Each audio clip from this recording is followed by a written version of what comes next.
feels like it belongs to someone else.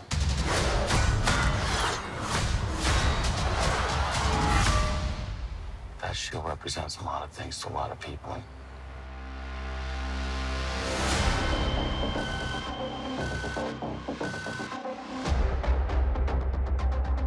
Symbols are nothing without the women and men that give them meaning. We need someone to inspire us again.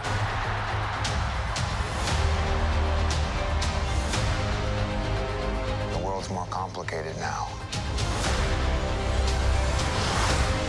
We're never gonna stop.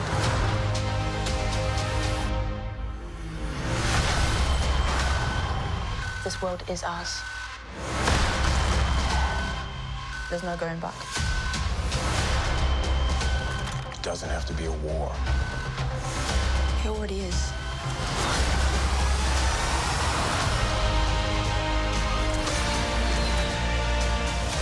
We can't lose this fight. If we do this, we're gonna do it our own way.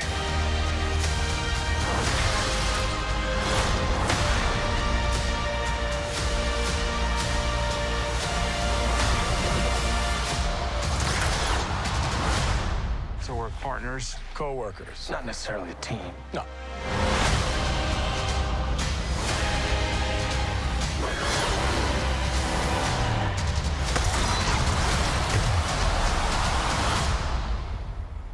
We look damn good, though.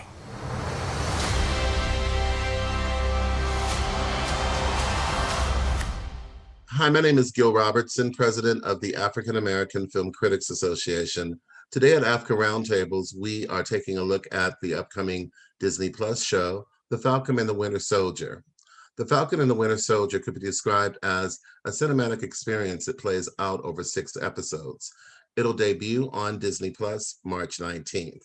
As our special guest today, we have Anthonie Mackie, who plays the Falcon, and also head writer and executive producer, Malcolm Spellman. I want to introduce you to the members of AAFCA who are participating on our roundtable today, starting with our facilitator, KATHIA Woods in Philadelphia, Brandon Avery, and Brandon, where are you? I'm in Dallas, Texas. Okay, right, Dallas. JONITA Davis in Traverse City, Indiana. Is it Traverse? Okay, in Indiana. You're right, Traverse City. But that's not where she is, I don't think. Michigan City. You're in Michigan City, okay. Yeah. In Michigan City, Indiana. EMMANUEL Noisette in Chicago, Illinois. SHARRONDA Williams in Atlanta. Ruben Rigaud in Miami, and Brandon Collins in Queens, New York. And RONDA PENRICE is somewhere around here in Atlanta.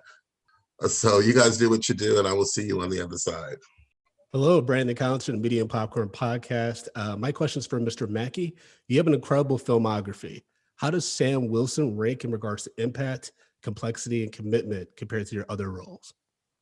Well, Sam Wilson is very special. One, because the way he was designed and developed, created by Stan Lee, Sam Wilson kind of evolved as Black culture and Black America evolved. He lived through many different incarnations in the Marvel comic book universe.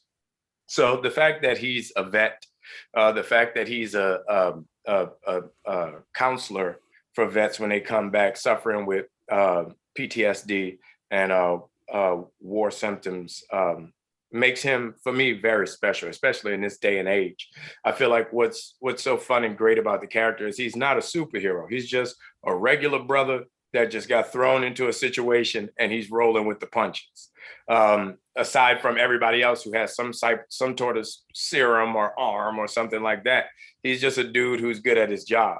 So, you know, I enjoy the fact that every situation for him is a new one. It's an experience. And we touch on that some in the series as well. So that always keeps it fresh and original for me. Hello, gentlemen. This is Emmanuel Noisette, or E-Man, from E-Man's Movie Reviews out here in Chicago. I think we all know that the topic of race can be rather triggering for some folks, to the point where we can't even have meaningful conversations. So I know that race is going to be a prominent topic in this series. What would you say to those people out there that kind of get triggered by the conversation, and why this story is so important to the MCU? Anthony, if you can go, and then Malcolm. Let Malcolm go first. I feel like he's better at answering this question. Anthony, you don't have to be polite. We know who they want to talk to. I ain't on camera for a reason. I do think what's happening right now, the in pop culture, is there's a preeminence Black folk have had in sports and then in music, right? And the reason it took a while in music is we had to have a position where we were the ones governing whether our voices got out. There's a renaissance happening right now in film and television, and it's the most, that's the most powerful platform in the world. And so the discomfort people are having is that the way the world has always existed, you know what I'm saying, has been unaware to them because there are these bubbles. And now this giant machine that is inescapable, and I'm just talking about film and television in general, is starting to show diverse voices. And there's naturally going to be some discomfort because people think, oh my God, why does everything have to be about race? Why do they have to cast people of color in these roles? And I think it's a very, very positive thing, because inevitably what we do is entertain, and you can be uncomfortable. Go to look at Black Panther, right? I don't know how uncomfortable people was when it did billions of dollars in business, including overseas, but I'm sure the initial image was a little bit striking for people. So I think it's very, very positive. I don't think there's nothing you can do about people's discomfort, but I do think each time something like this comes out that forces a conversation about race, but is so attractive that you have to go see it and you come away feeling okay, it moves the ball in a positive direction. I agree. I think any conversation is good conversation. And I think in 2020, we kind of saw the power of conversation. It motivated people to get up and act, and not only act, but react, which I think is very important. With this show and with just like-minded content, I feel like, what's great about this show is it not only forces Black parents to have conversations with their Black kids, but it forces people of other races to have conversations with their kids. It's going to make some, white kid and his white dad have a conversation about, this Black and white duo and where the story goes. So it's as long as you're talking, it's good. I feel like, the most important thing about conversation is listening. Most people don't listen. That's why they get sparked. That's why they get upset. That's why they want to react. So I think with this, hopefully it'll put people in a position where they just want to listen. Thank you both so much. I am Brandon Keith Avery with Just My Opinion Reviews in Dallas, Texas. And Malcolm, I know that your success with Empire really transformed how TV is put out today in the world. And I just want to know how it feels from you as a writer after being told for about 15 years in your career that you can't have a Black lead because it won't sell overseas. But now you're writing, one of the most successful film franchises in cinematic history with a Black lead. So how does that feel as a writer? And Anthony, how does it feel fulfilling that role, as not just a leading man, but a Black leading man in the Marvel Cinematic Universe? Malcolm, you can go first. It is amazing how you did your research, and I think that it is a very real thing, like the transformation that's happening. People don't see it. So there's a transformation, hopefully, happening behind the scenes, and it's not going to be fast enough, and it's never going to be quite enough, but it is meaningful. And to be a part of a movement, like again, what no one sees is how many new Black creators there are bubbling underneath the surface. Like, as long, me and Anthony probably been working the same amount of time, we never had a chance to talk because, at least for me, I'm fighting for my life with every job I'm trying to get or not get. And now as this is moving forward, I mostly deal with Black people, at least on the creative level, on stuff that's moving forward. So it's pretty hard to put into words, but it's amazing. Yeah, definitely. And, you know, with me, I have to say 65 to 70% of the roles I play weren't written for a Black actor. My most successful roles, I would say, weren't written for a Black actor. So when I first met with my agent, when I got into the business in 2001, him being a white man said something to me that I thought was very interesting and, you know, off-putting at the time that he said it. He asked me if there was somebody I could be, you know, going forward in the business, who would it be? And of course, 2001, I said Denzel Washington. I was like, and he said, why? I said, because he's, you know, the best actor in the business. And he said, that's right. Everybody else that comes into my office says Denzel Washington is a great Black actor. He's like, I don't want you to be a great Black actor. I want you to be a great actor. You know, so every day when I'm in the business, my Blackness ain't never in question. Like that, when I walk in the room, two things you know. I'm Black and I'm from New Orleans. So for me, you know, there is this underbelly now emerging in Hollywood where people are seeing the opportunity and they're starting to take advantage of that opportunity, that crack in that door. I think if you look at where, you know, Black women are now in the business in the past year and a half, Black women have literally drove a Mack truck through the business and made their voices heard and made themselves present and made the business held itself accountable for the lack of opportunities they've had before. And that's a beautiful thing. You know, because of that, we're getting a lot of interesting, diverse content out there, you know, from Shonda Rhimes all the way down. So I think the business is evolving. I think, you know, it goes in ebbs and flows. You know, we went from exploitation to, you know, we had I call it the Black love period with all them Morris Chestnut, Vivica Fox movies and Love Jones. You know, we had the Black love moment. And then, you know, that teetered off. And now we're into the, you know, millennial Black story phase.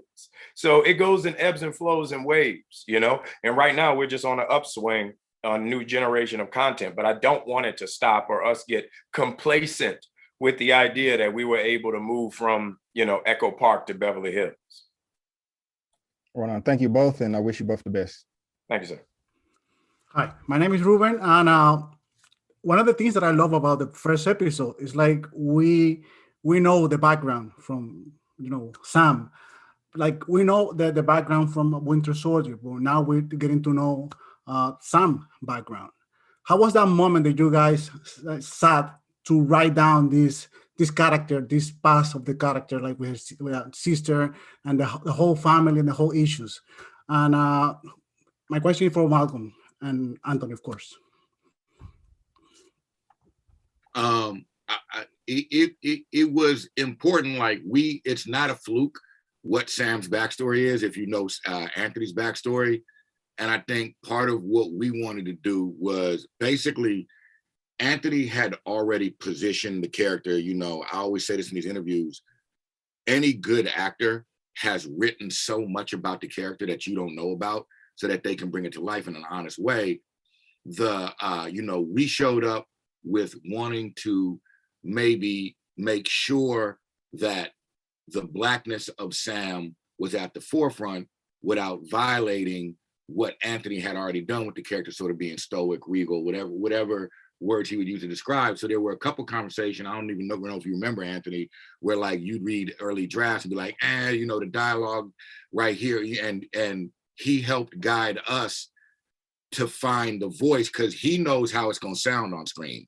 And he knows what the emotion's going to be in a way that we don't. So I think it was a good back and forth. And, you know, we wanted the backstory to sort of, we shifted the backstory from the comic books a little bit to be close enough to something Anthonie grew up knowing so that he could just snatch it all up and rewrite it in his head and wield it on screen, you know, without without any issues.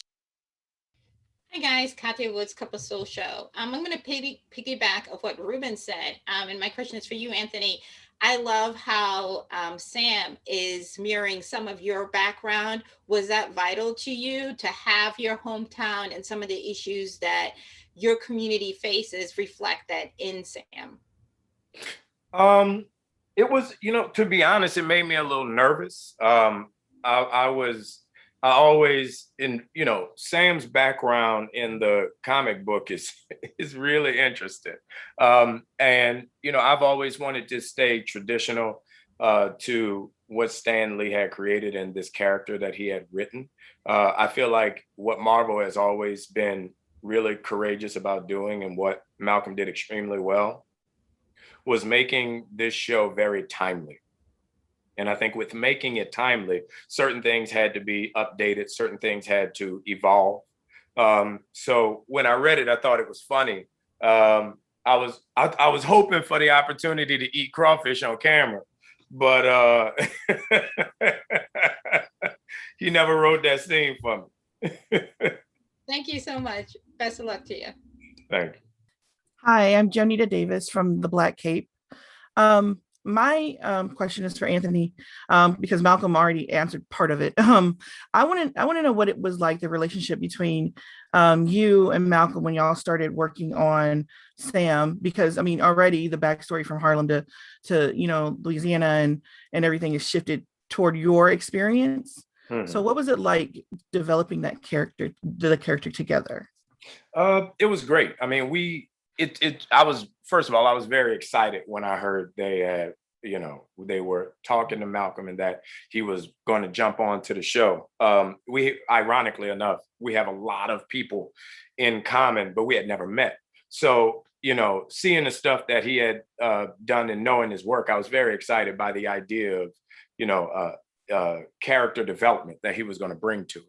The process of working on it was really a collaborative process. Everybody, when you do something like this, everybody has their 2 cents, but I give it to Malcolm that he took all of that and made $1. He literally, every time I would come back with notes, or if I didn't like this, or if I wanted that, it was really remarkable, because they were able to take my words and my thoughts and put them in my voice better than I could put them in my voice. I would read my lines sometimes and be like, that's not what I said, but that's exactly what I said. It was a great experience. I've never been able to work like that and feel that free and open and collaborative on set and in the process. So it was. I'm glad I think people will be pleasantly surprised with the way it turned out. Hi, SHARRONDA Williams, Payer Waits. This question's for the both of you, but I want to start with you, Anthonie. In this series, you really go from more of a secondary role to really the primary hero in the show. And I really want to know your thoughts about what the ramifications that will have, not only on your character, but for you professionally from an acting standpoint, and also for Malcolm writing this character to really take the forefront in the MCU. Well, great question, by the way. My belief is, as an actor, when you're on a show or a movie, you have a call sheet. On that call sheet, you go in number of importance. So from 1 to number 100. Number 100 being the dude that walk in a store and don't say a line, right? Number 1, having all the lines. So for me, I always believe, and I've always enjoyed my career being number 3 through 5 on the call sheet, because those are the best roles. Those are the meatiest characters. No matter what superhero movie you watch, you always walk away talking about the villain, because he has the best written story. So being number 1 on the call sheet has its limitations and drawbacks, because your job is to push the story forward. Your job is to carry that exposition and make it seem natural, so that you're giving the audience information, but you're not force feeding them, right? So it was different not being number 5, 6 on the call sheet, because I enjoyed it so much. And you get to live, a lot of people don't talk about it, you get to live a normal life. Like I would work 2 days a week, but on this, I worked every day. So, my fishing time was cut short. Like, I mean, it's just a whole lot of stuff that comes along with being the lead of the show. But I think the more you see of Sam, especially with this, the way he's layered, the more you see of him, and really Sebastian and I are co-number ones. I mean, he has a great backstory and character evolution in this as well. And, you know, as well as Malcolm wrote Sam, he wrote Bucky amazingly well and crafted his story in a very beautiful, interesting way. I feel like this show is a perfect example of no character left behind, because everybody has their moments, everybody has their beats, everybody has their arc. So I think with the evolution of these two leading roles in this show, you know, it's hard, but I was very lucky because I could always toss some of the weight to Sebastian and he could take it over. So that was very difficult. But the hardest part was just not having 4 days a week off. So when I first showed up to set, it's a trip. You'll be walking towards a hotel, like it's your little group of people to go to bed.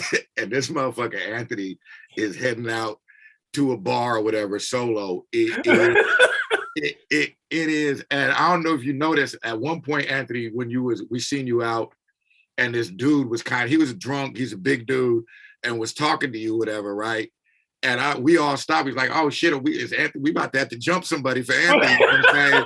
Because the dude was kind of drunk. So he's not bullshitting. He really does live his life. Like, he even jokes about being number 5 on the call sheet on set. And by the way, just to go to the collaboration, the working on Sam has a big moment at the end of the series, and me and Anthonie was on the phone for a couple of hours working that out line by line. And it really is, it has been the best experience I've ever had, because I know by being able to connect with him like that, I'm like, oh fuck, you know, sorry, oh man,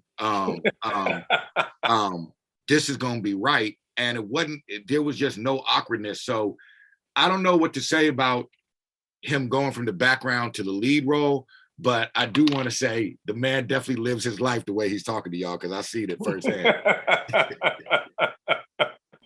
Thank you so much. I appreciate it. Hey, it's Rhonda. Malcolm, great job on Hip Hop Uncovered. And since both of you come from hip hop, Anthonie, you really broke through playing Tupac. What has hip hop given us storytelling wise, and how has that background enriched what we see in Falcon and Winter Soldier?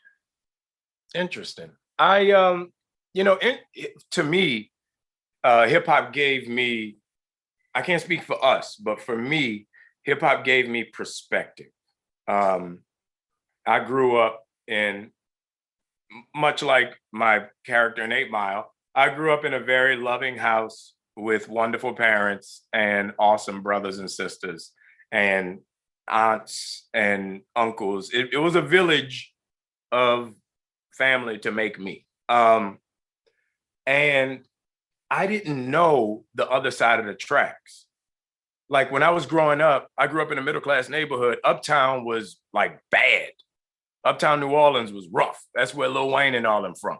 And my dad did not let me go uptown. Like, he was like, you go uptown, you gotta, it's a problem.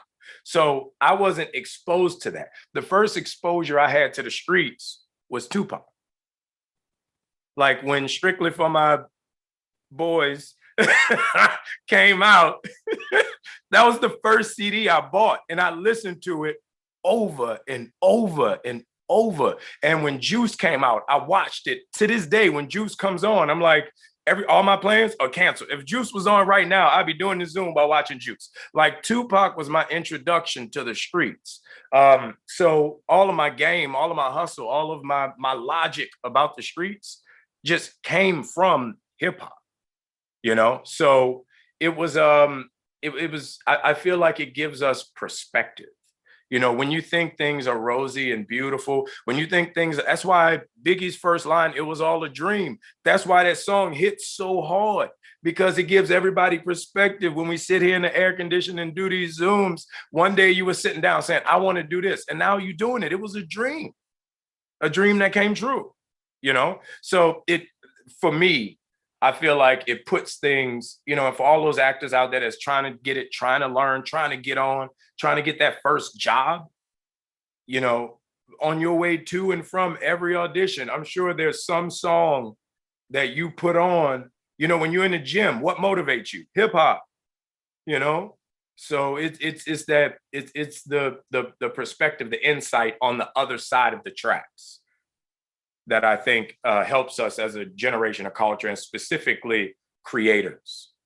JONITA Davis again from the Black Cape. I just want to ask, you talk so much, there's so much going on that's great in just the pilot, and that'll probably be for the whole series. And you've kind of changed the Sam's background that you know, Anthonie, you said it was very interesting. There's a lot of stereotypes and all kinds of other stuff in there. Do you think, or what kind of impact do you think that this pilot could have on the future of the character? And this is for you and for Malcolm. Well, I think moving forward through this series, you see Sam grow into, come into his own. I feel like a lot of times you saw Sam in a state of perpetual assistantship. I mean, even in the Captain America Winter Soldier, you know, Sam said, Captain America come knocking at your door, you answer. You know, I'm honored to help. You know, so I think in this, and he's lived that life through 6 films now. But I think in this, you see him as an individual, as a man, grow into his own and deal with his own demons in a way that's relatable and humbling.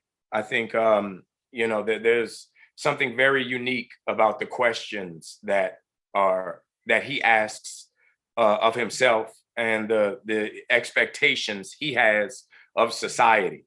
You know, this show starts post-blip, so he has to find his new normal.